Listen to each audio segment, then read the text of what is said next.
September 4, 2024. Nandito po ako ngayon sa Jubail, Saudi Arabia bilang turista. Isang bisita dito ngayon na mamasyal. Kasama ko si Brother Ronel at saka si Mrs.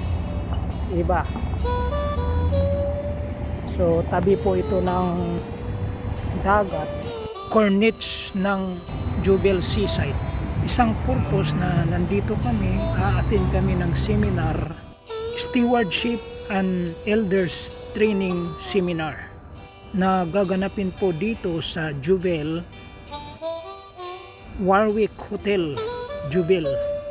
Taong 2000 hanggang 2003, ako po ay nagtatrabaho dito sa Saudi Arabia noon. Na-assign rin po ako dito ng konting panahon sa Jubail Oil Refinery, Saudi Aramco Clinic. Remembering that time, napakahigpit po ng Saudi noon, pati nga yung kuha ka lang ng photograph dyan sa labas, huhulihin ka. At lahat ng mga babae ay nakaabaya.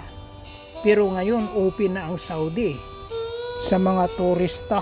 Pati doon sa Riyadh, ang mga turista doon, mga expat na mga worker, na mga babae, wala na ring abaya.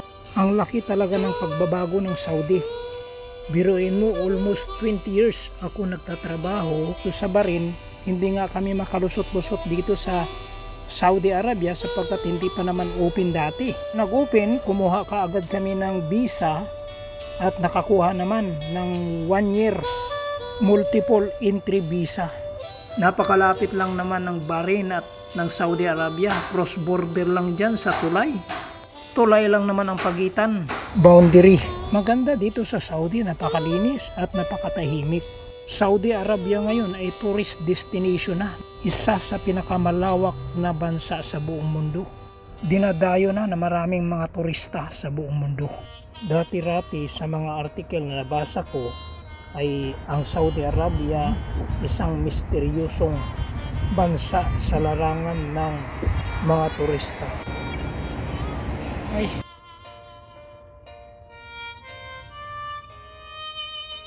Dito po kami nakatira sa hotel na ito, naka-check. Jubail Warwick Hotel.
Dati sa panahon ng dasal, yung tinatawag na sala, ay hindi ka pwedeng maglakad-lakad na ganito.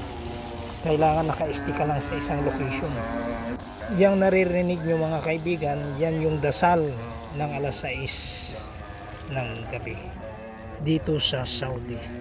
Salamat po sa panonood at mayroon po akong iiwan na mensahe sa inyo galing po sa banal na kasulatan sa aklat ni San Lucas, Kapitulo 19, versikulo 10. At ito po ang wika, sapagkat ako na anak ng tao, referring po ito sa ating Panginoong Hesus, ay naparito upang hanapin at iligtas ang naliligaw. Ibig sabihin mga kapatid, tayong lahat ay naliligaw.